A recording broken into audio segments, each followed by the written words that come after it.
Today we're just going to sculpt up this little bug thing here and use a few techniques with masking and some texturing skills. So today I've got this idea to make a bug. So I'm going to subdivide up to 250,000 polygons. And now I'm going to grab the mask. I'm just going to draw, I kind of want an eye. I haven't got symmetry turned on yet, so I actually want to make this symmetrical. So let's just go to Big Symmetry, Mirror Mask across the X, brings it across. And we'll actually turn on symmetry now. I'll clear that mask. Oh, well, actually I don't need symmetry just yet, so let me go invert mask. I'm going to select the inflate tool here, and I'm just going to drag up this interactive flood just a little bit there to kind of make these eyes. And then I'm going to go to smooth tool and just flood fill that a few times just to smooth out those edges. Clear that. Now I'm going to start. Let's turn symmetry on X again. And you'll notice here I've got all these links turned on. Link symmetry, link pressure, and link size. So when those are all set, then the size, the pressure, and the symmetry will be the same over all tools, including the paintbrush.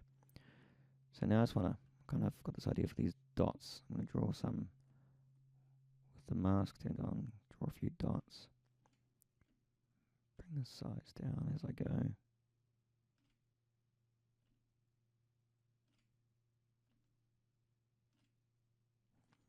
And maybe some smaller ones.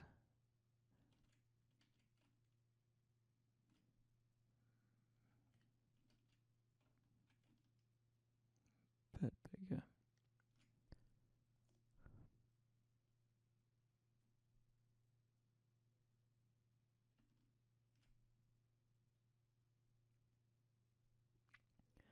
That will do for now.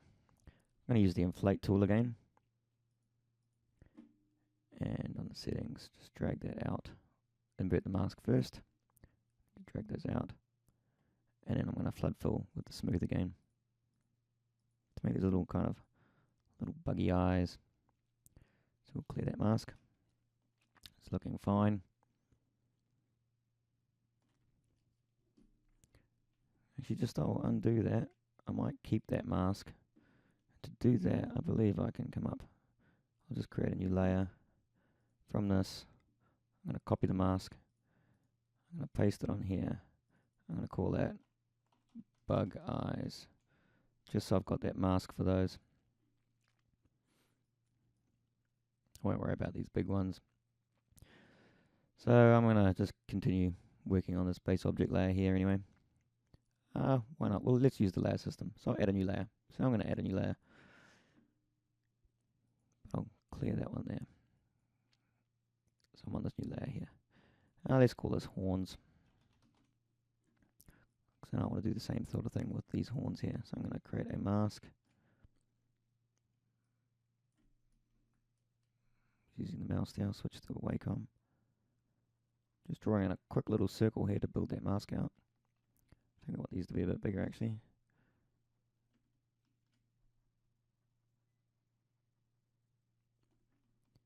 Looking good. Invert that mask. Select the grab tool.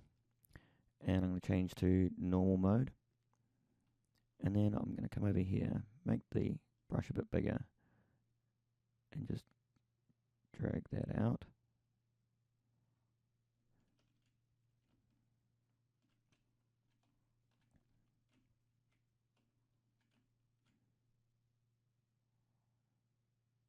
There we go, that's a bit better. Okay. Now I want to move these around a little bit. So I'm just going to make the brush pretty big.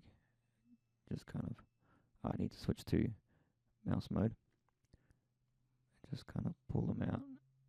See if I can get a curved kind of horn shape. I'm going to switch to distance mode here as well. So it just, I can do some adjustments just on either side. So distance will just kind of keep the grabbing to sort of one side.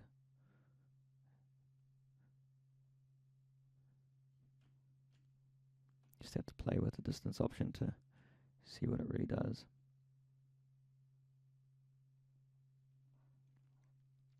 That's looking okay. clear that mask. Now I'm just going to grab the smooth tool.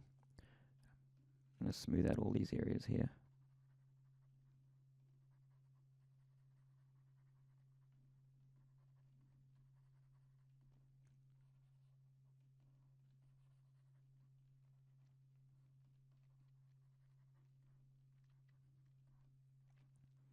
That's looking fine. I'm just going to save that now just to make sure I've got a copy. So I've just saved it as Bugsy Footy. I didn't show the workflow because otherwise I'll be showing all my files on my network. So that's looking fine. But now we want to kind of pull the sides in a little bit on this model. So we grab the grab brush again, and I'm going to resize that. I'm going to turn off distance. Just going to pull in. Pull that in. I don't really care the eyes getting deformed there.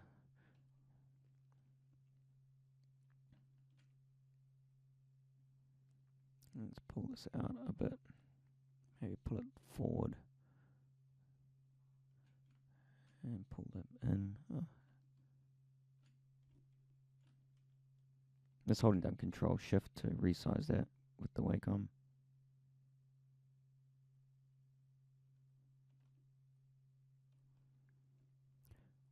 That's looking fine, I think. So apologies there if this looks different than the model did before. I had an issue while I was messing around with the rendering right at the end, and I actually lost my texture and my whole scene. So I'm just going to start that again. I'm going to do it using the 4D Publish tools. If you haven't used the 4D Publish tools or don't know what they are, you just come over to 4dpublish.com, and it's a bunch of tools all put into one plugin that do a bunch of different things like 3D PDF publishing, painting, texture connections, vector graphics, VR, and a whole bunch of things. So the things you'll be interested in, what we'll be showing today, is the painting. You can come in here, you can have a brief view over what some of the painting things are. And if you want in-depth tutorials on all the little specific features of the brushes that I'm showing you today, you can come on Tutorials, Paintbrushes, and you'll get all these here. And if you just want the painting tools, you don't want the PDF publishing part of it, then you just get the basic edition here. And that comes with all the painting stuff and a whole lot more things. Okay, so let's jump back into this. So under 4D Publish, I'm going to bring in the content view, and I'm just going to dock that down to the bottom of the screen here because I'm going to be using it. And then I'm going to switch over to using the paintbrush, which is what we want to use for this. Now we don't need super high polygon count for painting, so I'm just going to decrease that to a lower level. And before we start painting, we also need a material and a texture. So I'm going to create a material view. No material here, so I'm going to click Create Single Material. Actually, you see there it's loaded in my previous one that I actually painted, but we're going to redo this from scratch. So what I'm going to do here is I'm going to just flood fill this entire thing with nothing in it. So we've made it white. Okay. The reason the texture came in before is because it uses the name of the object to reference the texture in memory. So just a thing to be aware of there. If you want to have separate textures for separate models, you need to make sure that your model is named differently. So here you see it's just called, the texture is just called sphere UV 0 color.tiff. That's just represents exactly what the texture is for this model and its UDIM, basically. Okay, so now let's paint this. Although I don't like that being white, it's a bit weird to look at, so I'm just going to change that by clicking the paintbrush.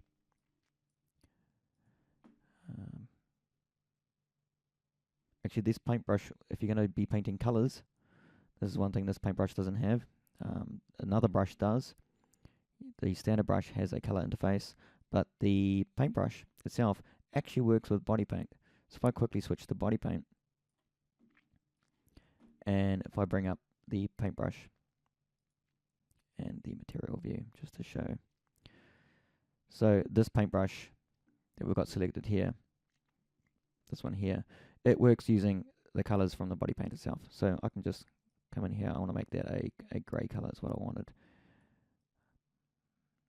Just a mid-neutral grey, and I want to flood fill that, so I go fill current layer. So it fills it with the color that you've got from body paint. I'm not going to stay in this interface, I'm going to switch back to the sculpting one. So those are two brushes. This one works with body paint and all the sculpting stuff. This one here, the standard one, is you don't need sculpting tools at all, and it has a its own system. and its own little color picker, although it does work with the body paint color picker as well. But we're using this paintbrush here, which is the sculpting style one. So let me just redock that content view back in there.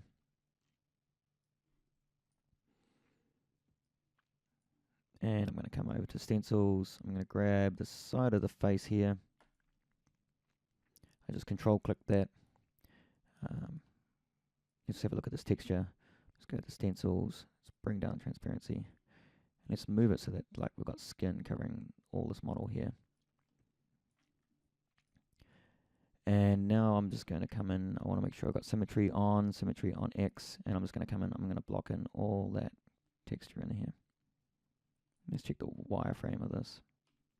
It's still pretty dense. We don't need that many. We can go decrease. You can decrease it again.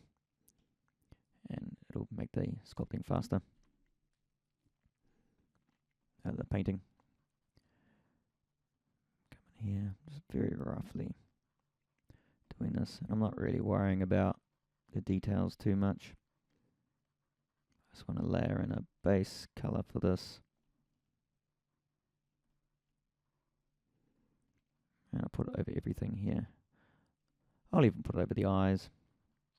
So again, it's just projecting that stencil down. I'm just pressing Q to hide and show it there, but it will disappear when you start painting as well. Let's just do the whole thing. Let's just get a nice skin texture of everything.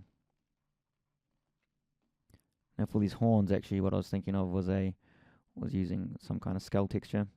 And I've actually got one on disk that I'm going to use. So let me just drag that across now. Stencil, drag that into the image here. I've got the skull image that I found on Google, as we all do. And we just spin that around.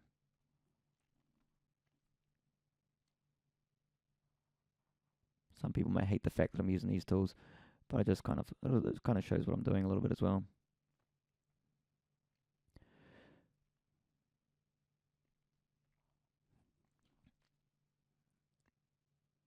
And I'm just going to put that texture right there as it is, straight onto this. Very rough. Okay, I'm not being all that accurate.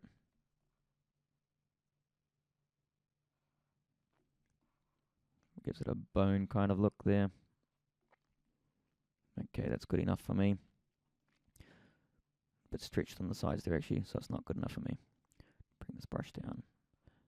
Get some detail on the sides there. Smaller brush, and then it won't project around the sides so much.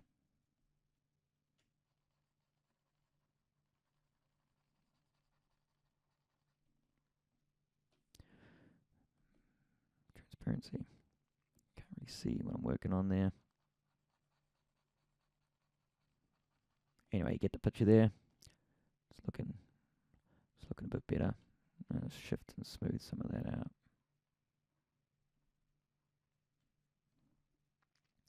Okay, so there we've got the horns on there. And now I want to put some eyes on here. So I'm just going to zoom that out. And I'm not going to spend too much time on this.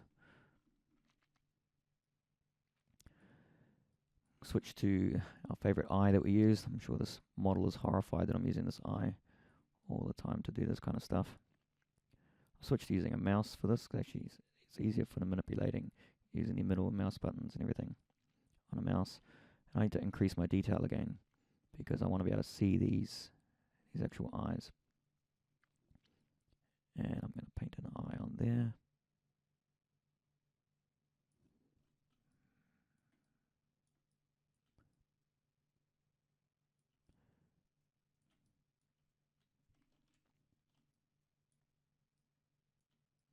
Okay, I'm just holding down T, moving it, using the right mouse button to scale it a little bit, and draw it on there.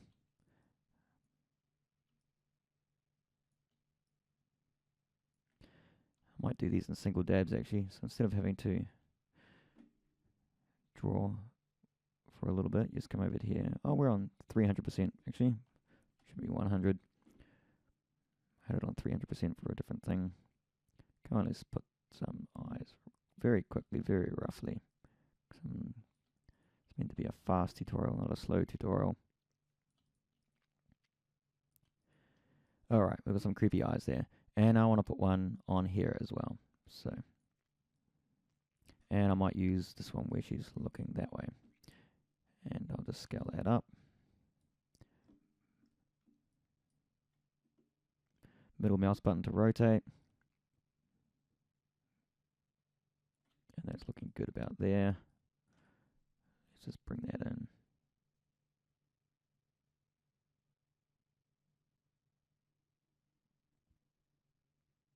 Beautiful. And we want to make some nice little lips down the bottom here as well. So let's bring those in as well. Control click.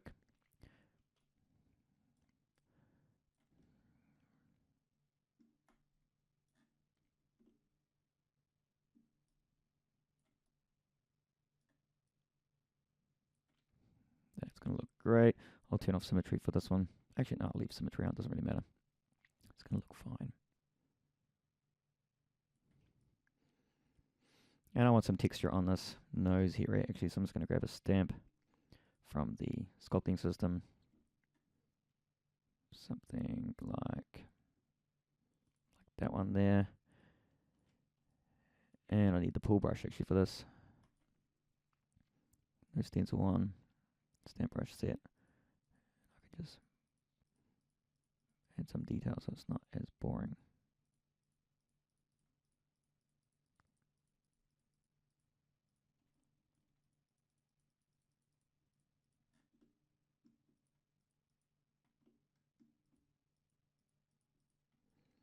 Okay, that's looking better. And I think we're done here for this one. So I'm going to do the all-important save. So Control S. Yes, we want to save those textures. So now we've updated our textures and we've saved. And now I'm going to come into Octane.